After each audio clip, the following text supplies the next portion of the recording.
Hello, welcome to Krafting Kitty. My name is Erin, and it's Saturday, so it is time for my weekly roundup. Yeah! So, what's the weekly roundup? Well, it is where we go through my week, generally in crafting, and sometimes we talk about the books I'm reading.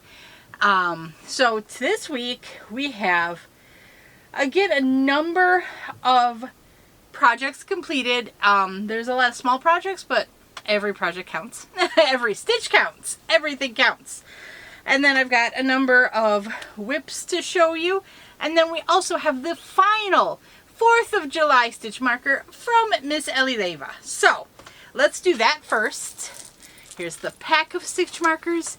Here's a little bag with its last stitch marker in it. Well, that's the flag. There's the last stitch marker and all the fun confetti stars in the bottom. I love it. So here we go. Ooh, this one's heavy. This one feels heavier. Here is number 15 on the stitch markers. Let's see what it has in store. I have to apologize. I am just out of the shower. I am gearing up for a giant day of cleaning. But the other thing I want to do is some batch recording this morning. I need to try to figure out a better workflow for myself. Oh, this is pretty! To help get the videos out. So, with this new system. Okay, this is so pretty. So this has a little heart charm that says made with love, and I'm sure it was. Everything Ellie makes is just great quality. I'm very happy and impressed. So it's got a red heart, a white iridescent star, and then a blue bead that looks like it's a blue glass bead that has maybe faceted rhinestones or something on the outside. I'm not sure how they made that, but it is beautiful and sparkly, and I love it. So here is the stitch marker. Are you gonna focus? Focus. You can do it, camera. Can you not do it? Did it do it? Is it still getting my face? There's the trick. Oh, see, I've been trying to not do the hand trick, but I think maybe the hand trick is overused because it works. So, let me add this to my stitch marker collection. Which one needs an extra stitch marker on it? This one has 3. Now you got 4. Here you go. Thank you, Ellie. This was wonderful. I'm going to get back to opening the summer one. She is working on a maker's set where you can pick, I know she said sewing was an option. Honestly, I'm blanking right now on what else was in the email. But yeah, she's working on other sets. She's, I believe, working on a... That was the cat. She's working on I believe, both an autumn and a Halloween set, which will be awesome. And I believe she does have the Christmas holidays planned as well. But we'll see. We'll see what she comes up with. Here is the 4th of July set in its glory. I know you can't see the individual ones, but they're all wonderful. And I'm going to put them into my stitch marker area for use. Thank you, Ellie. Thank you. She'll be linked down below if you are interested in checking out anything she has to offer, including her YouTube channel. So, let us hop into completed projects. I don't know how many I have off the top of my head. But first we have my hat for my LYS challenge. This was a BagODay hat. Honestly, I don't know the name of this one, and I think it was just like Easy Beanie or something. She has a series of hats that she made for Hat Not Hate. I don't think it was last year, I think it was the year before. But it's one of those hats. So it is very nice, it's very fun. In her tutorial, she said she used about 175 yards of yarn.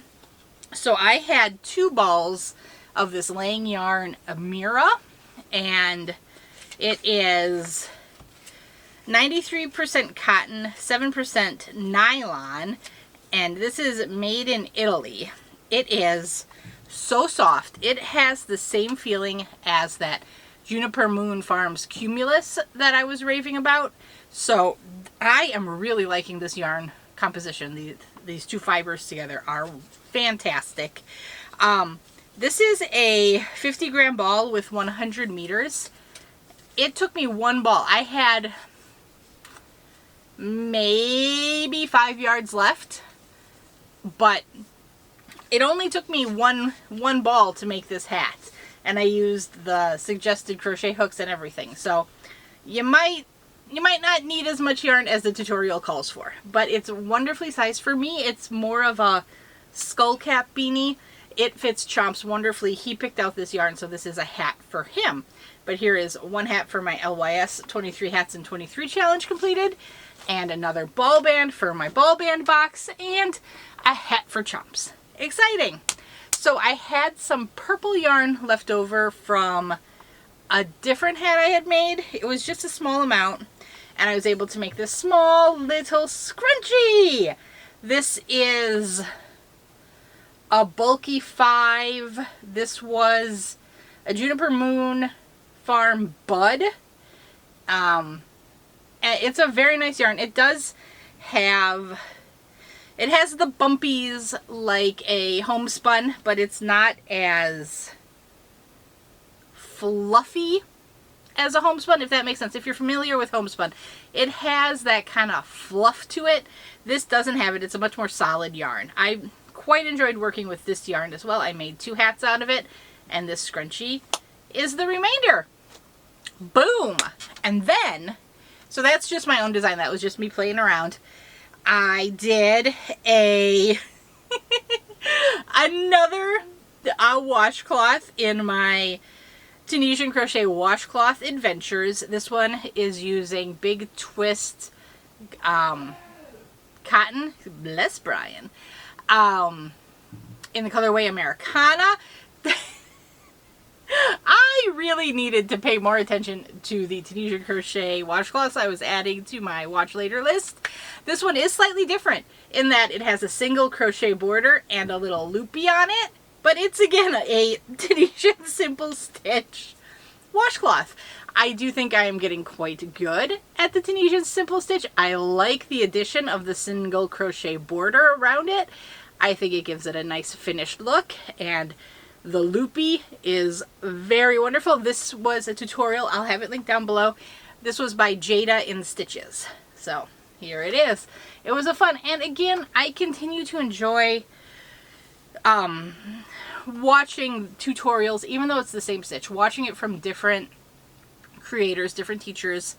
You pick it up a little differently. Everyone teaches a little different, and I'm getting to know teaching styles. So that is fun. So not only am I expanding my Tunisian crochet knowledge, I am expanding my knowledge of some creators and adding more to my donations. So this one will go into my donation pile for the Starfish. I am unsure what the exact name is, but I believe it's a Starfish Association. I think I was saying Project Starfish before, but they are collecting washcloths for veterans. They are collecting it through November 11th, I believe, Veterans Day, and they contacted Heather from Strings and Threads, so if you want any of the initial information, please go check out Heather's channel. She has multiple videos on it, and she gets you all the details. She also has an address where you can send donations to. I know they've already received a number, and it's very exciting. They're very excited to be getting the washcloths. So yay! The next thing I have is that, and thank you everybody who corrected me and, or at least commented below with the correct stitch name. It's a herringbone stitch. That's what Crystal called it. A couple people were saying they learned it as an extended double crochet. This also was a Crystal at BagODay pattern. I used a variegated yarn, so it doesn't show up the greatest, the herringbone pattern, but this was a yarn. We were at the Joann's clearance, and Chomps picked it out, said he wanted a hat and scarf in it. The hat, this is to Crystal's pattern. I did not alter the pattern at all. It is very large even on me. So I don't know if this is going to go to Chomps or if I'm going to put it in my donation bin. I don't know.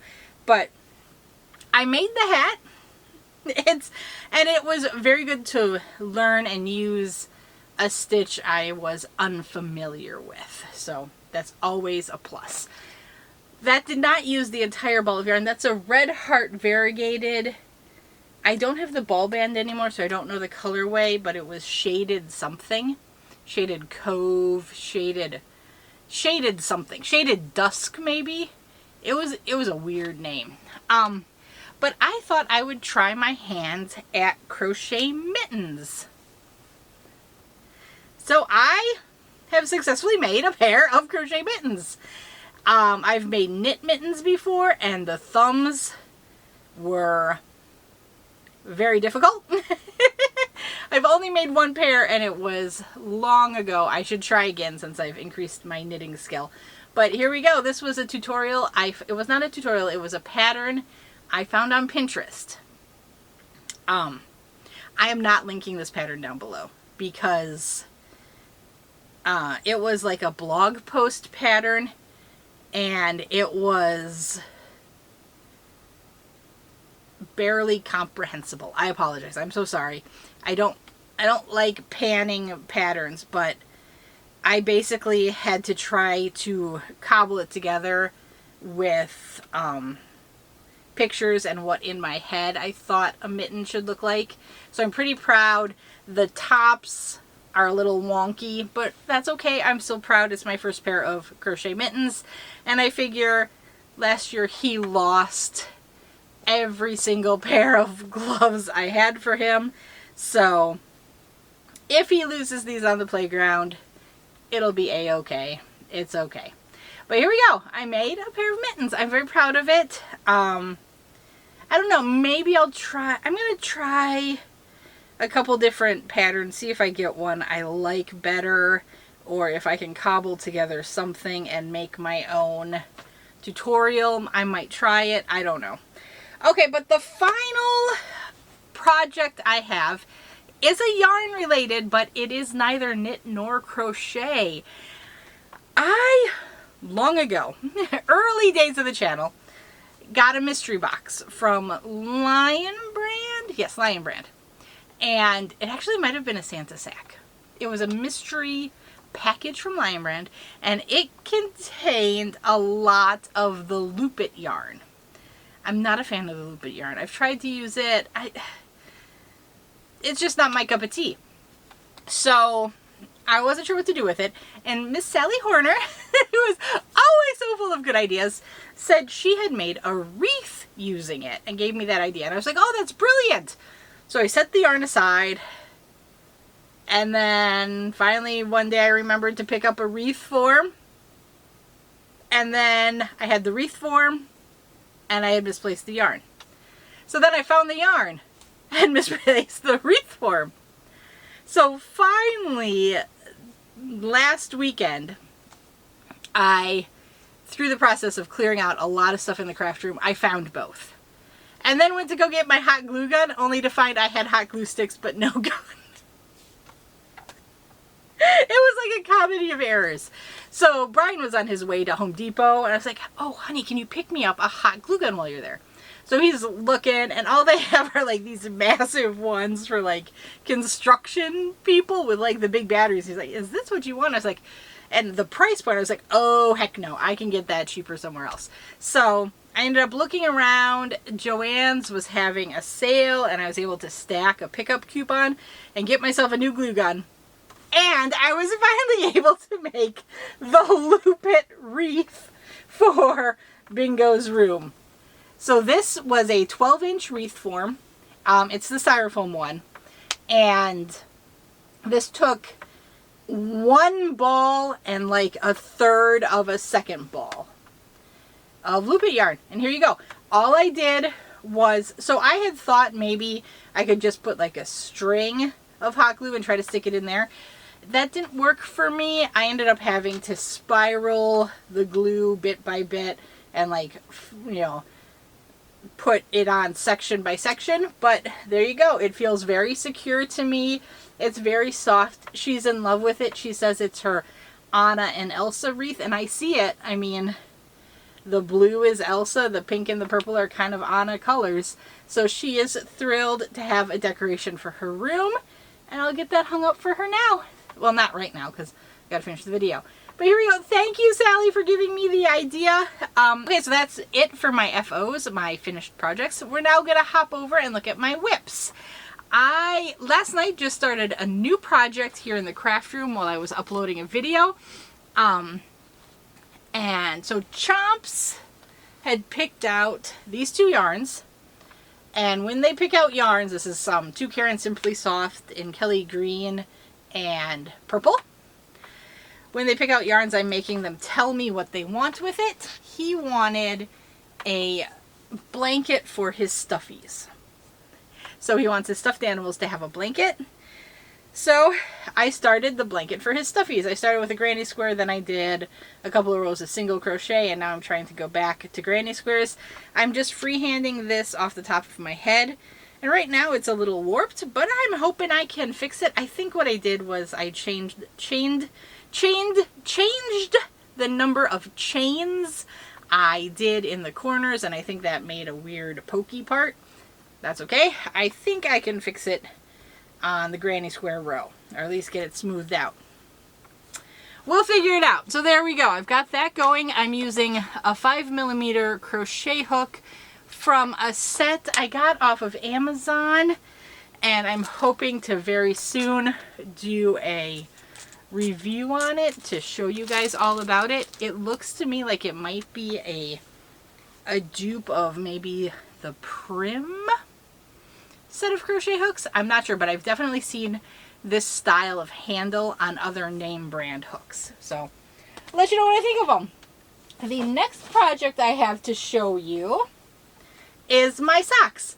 This one is in my Queen's Crafts by Bridget large sock bag, and here's where I'm at. I'm working, I'm nearly to the end of the calf, the leg portion of the sock, and then I'll start the heel turn and the flap and turn and gusset and all that good stuff to make the heel. So I am using for this is for Chomps. He requested strawberry socks. We're pretty Chomps heavy on the projects this week, but that's okay, because often I feel like I'm bingo heavy, so everybody needs to get their projects in. I'm using the Premier Fruits sock yarn. The pattern I'm using is just the kids knit sock pattern that comes up on the website when you look at these socks. So it's from Premier.com. It is very similar to the Crazy Sock Ladies vanilla sock tutorial or pattern. I am using my US 2 Clover Takumi bamboo 9-inch circular needles. I had tried DPNs, which the pattern called for, but in the smaller sizes I have steel Chowgu DPNs, and they were just falling out. I was like, this is untenable and unworkable for a whole sock project. So I tried the 9-inch circs, and it works wonderfully. So that's fantastic. We plug ahead. We're moving forward. I thought there was a good chance I would have the leg finished for today, but it did not happen, and that's okay. What? Oh, I'm pretty heavy on knit actually, no. Because that blanket was crochet. I've got 3 knits, 3 crochets. Unfortunately, the knit projects are on top of the crochet projects. So, we're going to look at another knit project. This is in my Susan Bates bag I got free from Yarn Inspirations. My little handle for this fell off, so I'm going to have to correct that. But this is my Bristlecone beanie from Fancy Tiger Crafts. It's a free pattern on their website. It comes in like 6 different sizes, infant all the way up to large adult. I am making the small adult pattern, because the small adult pattern, okay, it's adult and then large adult. The small adult pattern is supposed to be a 21.5 inch circumference, and that should be plenty big.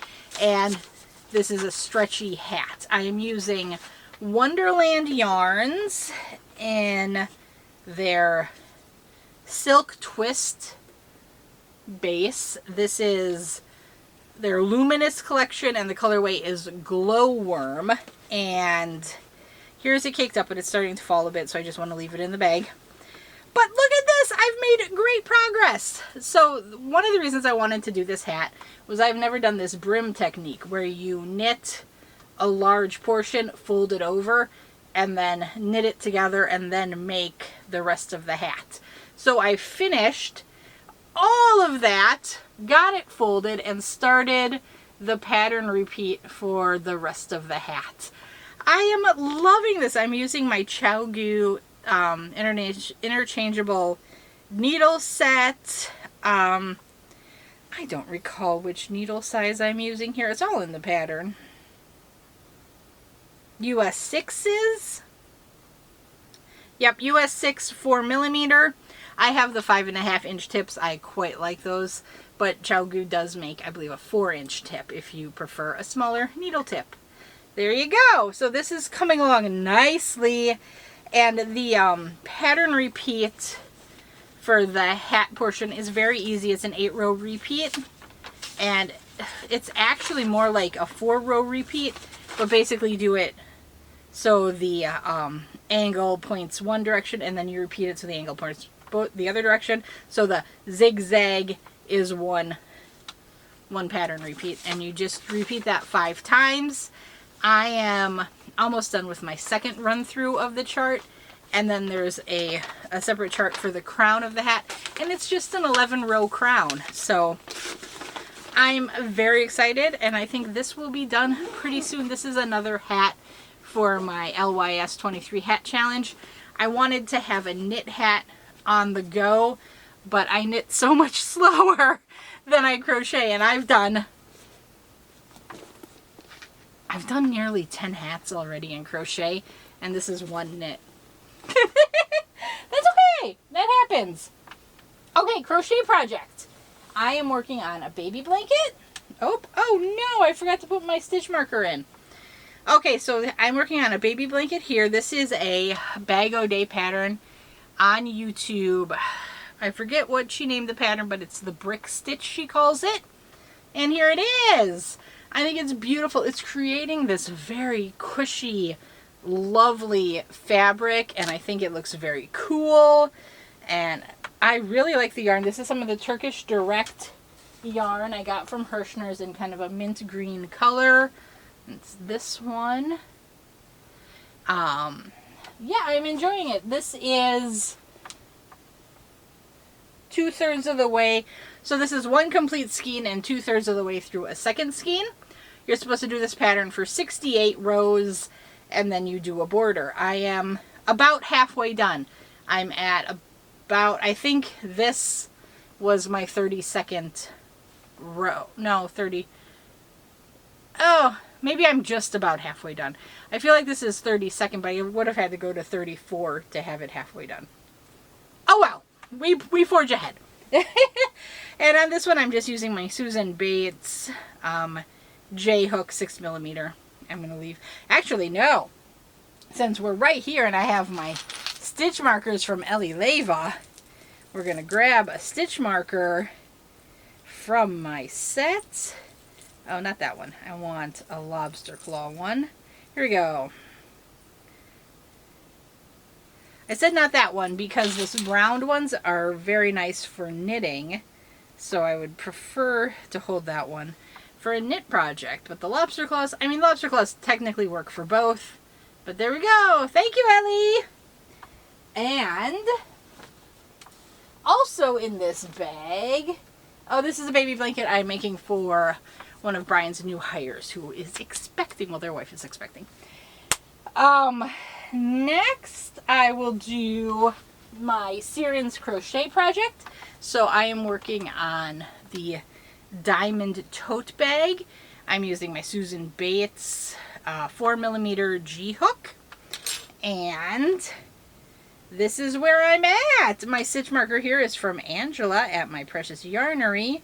The bag I'm using is just a tote bag I got free from Petco after we adopted a cat. If you go to Petco, after you adopt an animal and you kind of have your materials, they give you like a free welcome kit with a bunch of coupons and some other stuff in a giant tote bag. I'm using that! This was when we adopted Captain Whitebelly, the pirate kitten, and her brother, who we unfortunately lost last year. But, you know, that's sad, but part of owning the pets. That's a weird tangent. Let's talk about the bag. I really wanted to try this because I don't do a lot of filet crochet, and so this is a really super fun one. I immediately thought about this green yarn when I wanted to make the bag, but when I pulled it down I realized I didn't have enough. So I tried to kind of color block the bottom to stretch my yarn, and yeah, I think it looks nice. I hope whoever wins is excited by it. This is the project I'm making as one of the prizes for the Krafting Kitty Creator Spotlight this month. So Siren's Crochet is our Spotlight channel, so please be sure to send me pictures of your Siren's Crochet projects so you can get in on the giveaway and potentially win this lovely tote bag. I do not plan to line this. I'm going to leave it unlined because this one is a cotton yarn. I'm using the Loops and Threads Capri Eco cotton, and so it should be sturdier and more durable. I do absolutely line it if I use my if I use acrylic yarn. I will line that. I did line my granny square one because the one I made for cinnamon stitches, just because I wasn't sure what use, but I think this would make a really fabulous beach bag or like farmer's market bag, and I figure you kind of want to be able to shake dirt out and that sort of thing from a bag like that. So having it unlined I think will help with that. But this is fun. I am quite liking it. Oh, gotta put the crochet hook back, otherwise it'd be like, where's my crochet hook? Okay, and the final project I have is one I have not shown for quite a while. Oh, also thank you so much to everybody on the last video who commented that they hadn't noticed or the fan sound wasn't annoying to them. I do have the fan on today and it is much more pleasant in here. I appreciate it, even if you were fibbing to me. I appreciate it. Okay, so my next project is my Lamina Wrap. It is in this lovely bag. This was part of the advent calendar I got last year from Paw Ply Yarn Company. And the bag is by Lena's Designs Rita.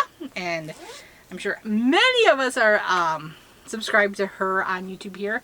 If not, I'll have her link down below so you can check her out.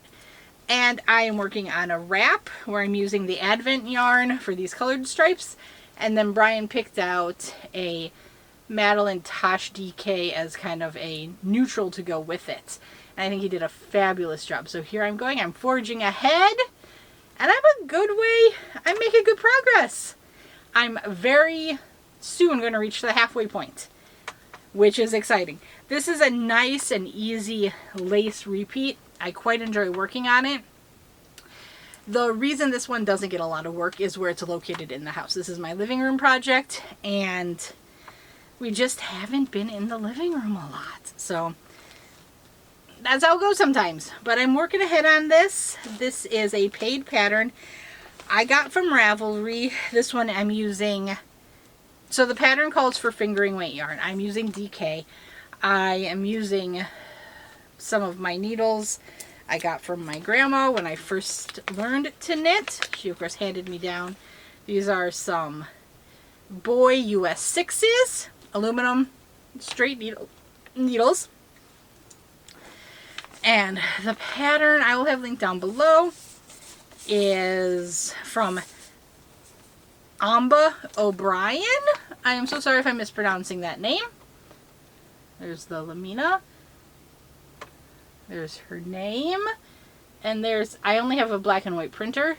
Well, we have two printers and they're both black and white. So I don't have an in color one. The one thing I did differently with my design than what is suggested by the pattern is in the pattern design where I have my colored stripe, that's where they use a solid same color.